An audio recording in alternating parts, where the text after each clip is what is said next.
Hi, it's Ashleigh from Sweet Dreams Bake Shop, and I know I said that wedding season was over and that was probably one of the last wedding cakes that I was going to do, but my friend managed to squeeze in one more little engagement cake.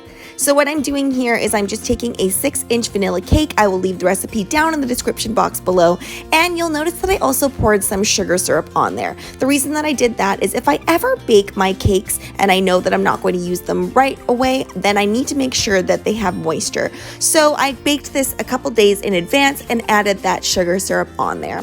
I'm using my favorite Italian meringue buttercream, but any buttercream of your choice will do, or a ganache finish would also be nice as well. I'm going to be covering this cake in fondant, so I'm crumb coating it a couple times so no buttercream is leaking through and we don't see any of the edges of the cake, except for the top edge.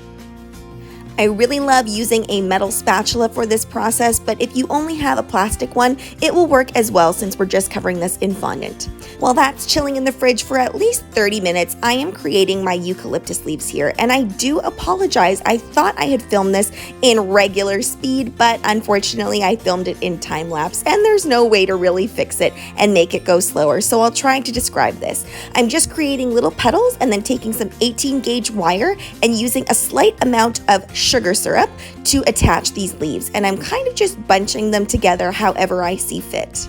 Whenever I'm making realistic looking petals or leaves, I really do like to use that balling tool and a foam mat just to get it really nice and thin and more realistic looking. Those type of leaves are great because you don't need a specific punch or anything like that. I'm also using that cookie cutter with a punch as well. Now I'm going to be making my florals. If you've watched my videos before, you've seen me make these type of roses so many times. But what's great is that you can kind of finesse this whatever style you want. So if you want a less realistic, more cartoonish looking flower, you don't have to do this step. But if you want it to look more realistic, then you can do this step where you're thinning out those edges and then you are folding it over and we're going to roll it up like a rose. Now the best way to do that in my opinion is to make sure that you have one side that's a little higher up. I'm also using my lollipop trick here where I cover just a little bit of that lollipop with the fondant so that you can't see any of the color peeking out, and then I'm going to attach the rest of the floral that I made earlier. I like using the lollipop because it allows everything to be fully edible for the flower instead of a styrofoam ball.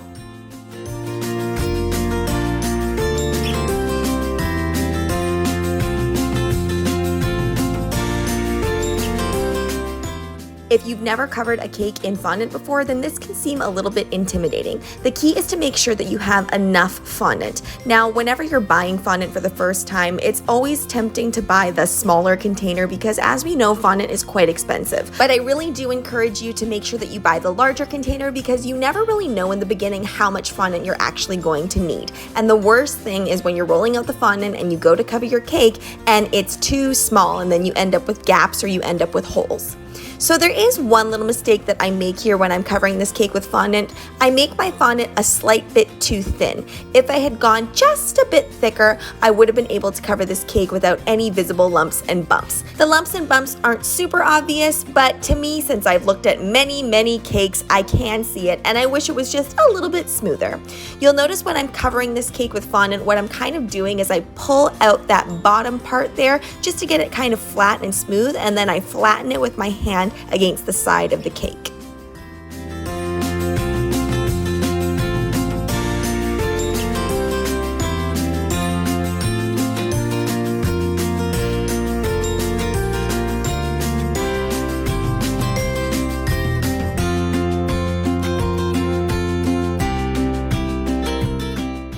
I could have been a bit pickier with this and smoothed it out even further, but I'm pretty happy with that top edge. Now what I'm doing is I'm just covering up that bottom edge that became a little bit slightly jagged with some pearls. If you ever mess up that bottom edge when you're cutting, you can always add just some white ribbon if you don't want to make it look too fancy.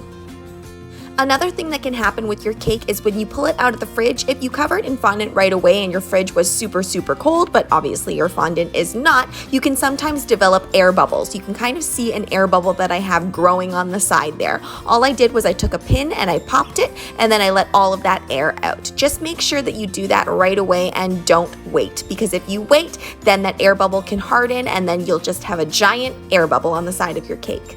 Now I'm putting in all of my florals, which is the most fun part, but before I put in these leaves, what I'm going to be doing is airbrushing this with kind of a mossy green color. I'm going light and making sure to direct most of it onto the edge, because as we know, when we look at a leaf, that center portion is always just a little bit lighter, and it's also lighter around the veins as well.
When I first started making cakes, I thought it was of the utmost importance that everything was super dry before I put it into the cakes, which obviously means that would add a lot of extra time to your cake decorating process. Now, I didn't really let any of these dry purposefully. The leaves did end up drying out because obviously I had a lot of other work to do in between, but those roses there are kind of still pliable. These roses didn't need to be completely dried before I put them on because of the way that they're sitting on the cake.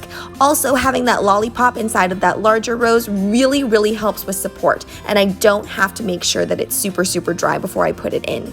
A lot of how I decide to put decorations onto my cake are due to the imperfections that are there from when I covered the cake. If there are no imperfections, fabulous, I can just put things anywhere I want to. But a lot of the time, I like to kind of use those little maybe holes or things that didn't turn out as well as a starting point for where I'm going to put things. You'll notice that little bunch of flowers I have at the bottom of my cake, I wasn't actually going to put that there, but I did have a slight little gap, so I decided to put that on. And I actually think it goes really well with the balance of the cake.